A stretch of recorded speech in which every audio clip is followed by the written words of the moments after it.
Hey guys, Alex from 7th Hour Films back again with JoJo's Bizarre Adventure. Last time on JoJo's Bizarre Adventure, we had the existential terror of Yukiko Yamagishi Falls in Love Part 2. May have added a bit to that title, but it's pretty appropriate. So yes, Koichi was still dealing with Yukiko and being kidnapped, until eventually he was able to call for help from Josuke. However, he was still pretty much on his own for a little while. And then his stand reverb evolved into Reverb Act 2, which gave him some new sound powers, which meant that he could write something, and then if someone touched it, that would become real. So he did a little whoosh thing, and that created a large gust of wind. He created like sizzle or something, and it burned Yukiko's hand. And yeah, he was able to defeat Yukiko. However, before she actually almost died. However, Koichi, being the hero, he did save her, which made her fall in love with him even more. At which point, Koichi, with his new Polnareff haircut, went to Josuke and Okuyasu, and they promptly got the fuck out of Dodge. So yeah. And that was basically that. Yukiko is still out there. She still has her stand, but maybe she'll chill for a while. I don't know. Like always, the reaction is down in the description and in the pinned comment for your viewing pleasure. So let's go ahead and jump into this episode of JoJo's Bizarre Adventure. Excuse me. Here we go.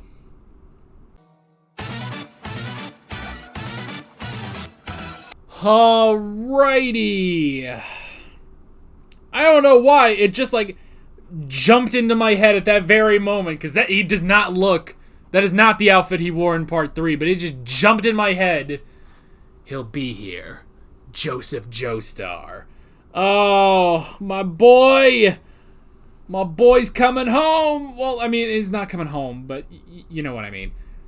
He's coming back to the show, at least. Joseph Joestar is back, bitches! Oh, what a weird fucking episode. Christ, if that's not a filler, I don't know. And now I'm disclaimer. Yes, I know this. I'm sure this is all in the manga, so it's not actually filler or fluff. They didn't make it up for the anime. No, I don't mean filler as in it's bad, but filler as in that just happened and has no bearing on literally anything else in this part. So, but you can say that about a lot of stuff. Hazamada, Yukiko, Tamami to an extent, you know? No Koichi in this episode. So man, right after I give it sass about it being Koichi's Bizarre Adventure, nope. Here's an episode of Josuke and Okuyasu.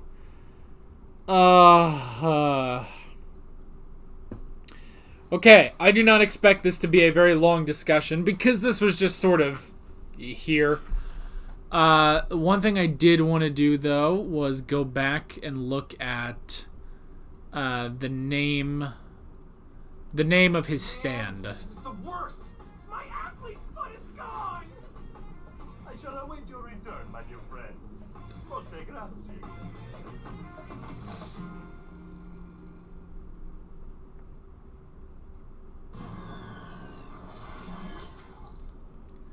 His stand is Pearl Jam? Okay, I was not expecting that. His stand name is Pearl Jam. That's stupid and has no relation to what his stand would be at all. You think this guy would be Chili Pepper? Hold on a fucking second. God damn it. Why isn't this guy Chili Pepper? I guess you could...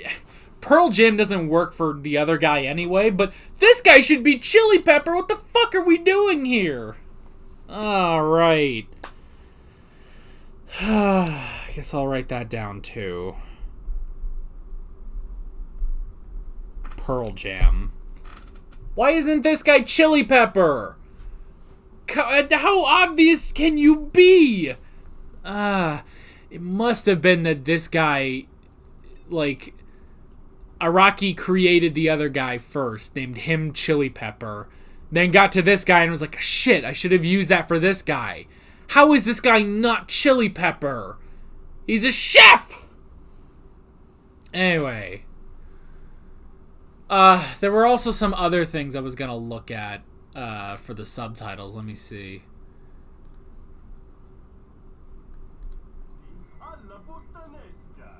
Known as horse pasta, this dish supposedly originated with prostitutes. I love in the sub of this episode, the name comes from hard-working women who cooked something random. And in the English is, this comes from whores who liked how fast it was. Like, what the fuck, English dub? You have to be so specific that it's whores. You know? There was another thing, I think. Maybe? Or was it later? I think there was like a halfway point where they showed some of that. Let me see if I can find it.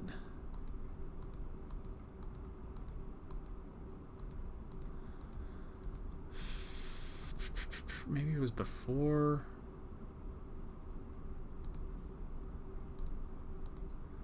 Fucking. Oh, Jesus Christ. Here we go. Mario Landmark number 3. Trattoria Trisardi Restaurant. Mario Landmark number 3. Have we been counting Mario landmarks? Fucking goddamn it! I didn't know. Okay. All right. So, Tonio. Fucking Jesus Christ. Okay, so his stand. I don't know what the fuck his stand actually does for this, but like, his stand basically, it kind of is like Shining Diamond in a way, except with food. He's using Pearl Jam on his food to cure the ails, the problems of his customer, I guess.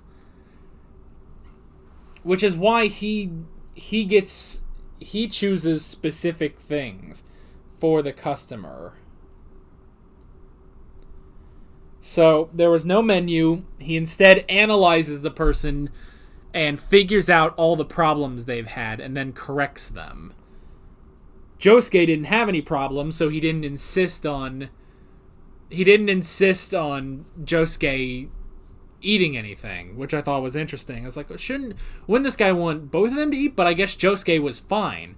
Whereas Okuyasu had a bad night. You know, he didn't have a lot of sleep. He had diarrhea. He had athlete's foot, 2 cavities, 2 cavities and a stiff shoulder. So he fixed all of that. First was the water, which caused Okuyasu to cry so violently that it shriveled up his eyes. But then his eyes returned to normal and he wasn't sleepy anymore. God, I could use that right now. My eyes are always tired. And then the next thing was the dead skin. Which honestly, you know, because Josuke said like, oh, well, you know, you're getting close to, you know, your muscle in there. But presumably what it was is that while he was getting rid of all the dead skin, it then reformed with completely new skin and then fixed his shoulder. Which, that was fucking disgusting when they're just holding a giant fucking lump of skin.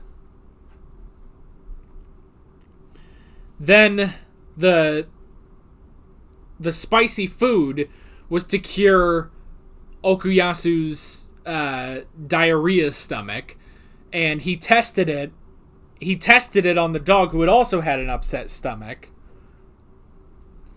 And then the dessert helped his athlete's foot.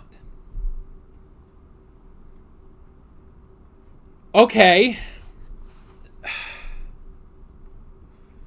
Jesus Christ, this guy is crazy. But I mean, he seems to be a good guy.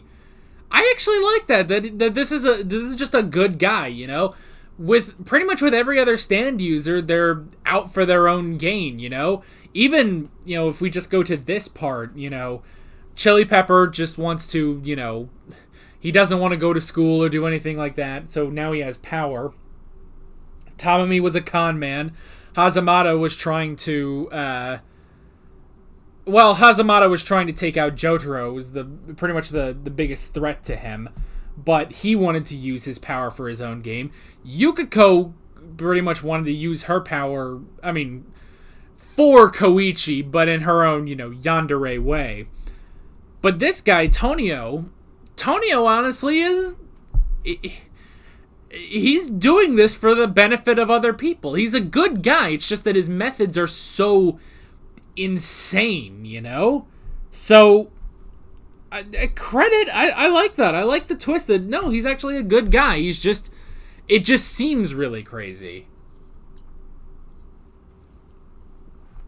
We can't all be as elegant as Shining Diamond, I guess, And that's the thing, he is kind of doing what Shining Diamond does, where Shining Diamond will heal injuries and stuff. Now, I don't know if Shining Diamond could heal Okuyasu's diarrhea, cavities, well, maybe the cavities. You would think the cavities.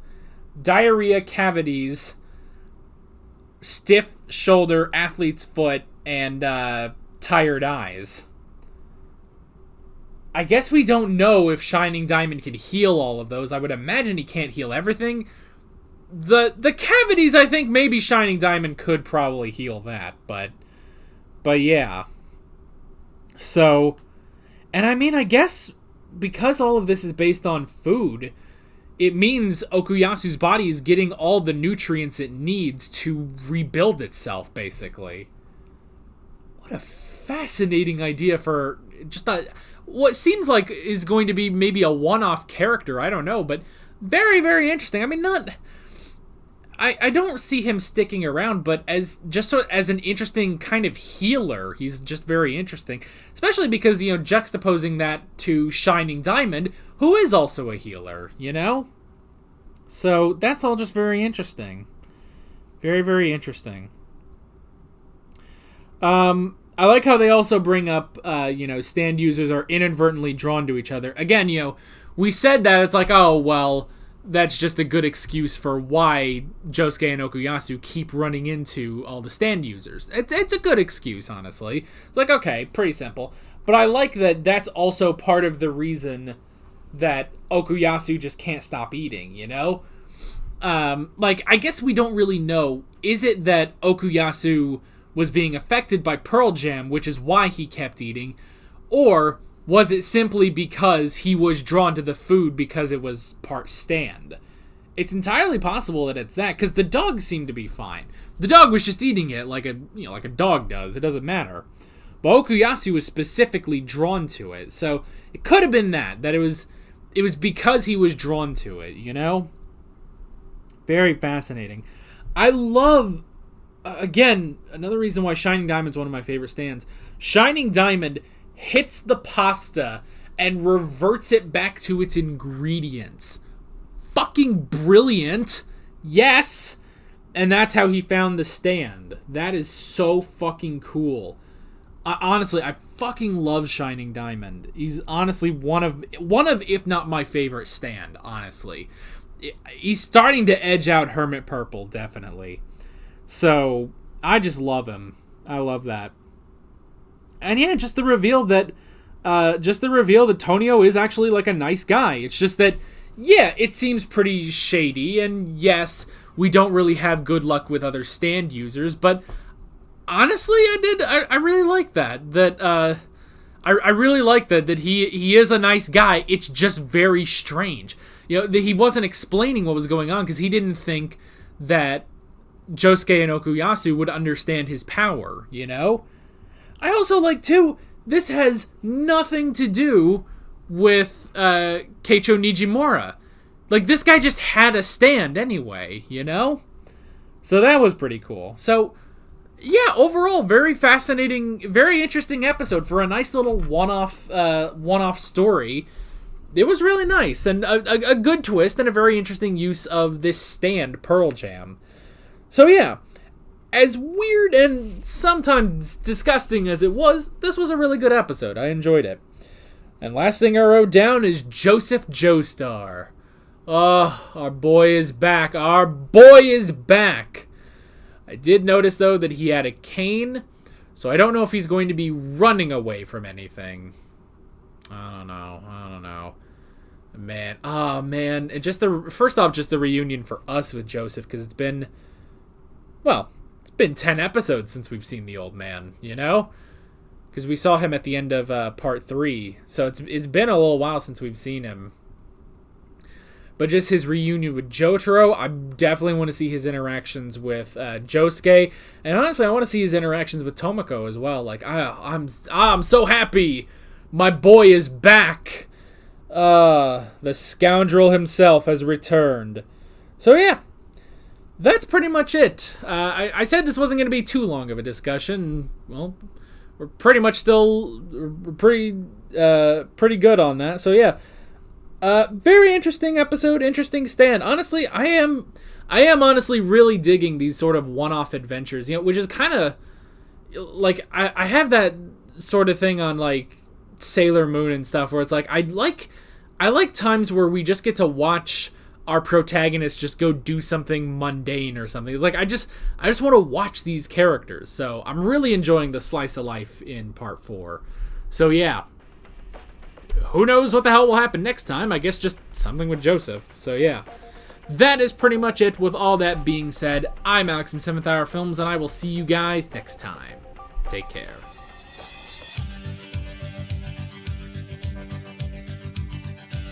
Alright guys, thanks for watching this video. There's a bunch of links on screen if you want to go click around to any of those. There's a playlist for all of my JoJo's Bizarre Adventure reactions, as well as another video you can go click on if you want.